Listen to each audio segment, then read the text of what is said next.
विहाड़ी में district and session जज समेत एडिशनल सेशन जजेस के मुबैना नारवा रवैये के खिलाफ डिस्ट्रिक्ट बार की हड़ताल 10वें रोज़ भी जारी है।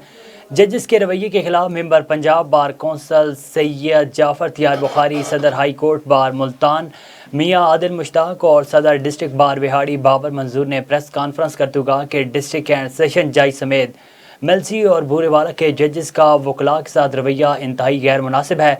हम काले कोर्ट का तकद्दुस किसी सूरत मामाल नहीं होने देंगे। अदालतों को ताला लगाने वाले जज किसी सूरत इंसाफ के अलम बरदार नहीं हो सकते। जजेस को वकला के साथ उसने सलूक से पेश आना चाहिए। पिछले 10 रोज़ से जजेस की हठधर्मी उरूज पर पहुंच गई है। अगर जुमे तक तीनों जजेस के तबादले ना किए गए तो पंजाब भर के वकला सड़कों पर निकल आएंगे।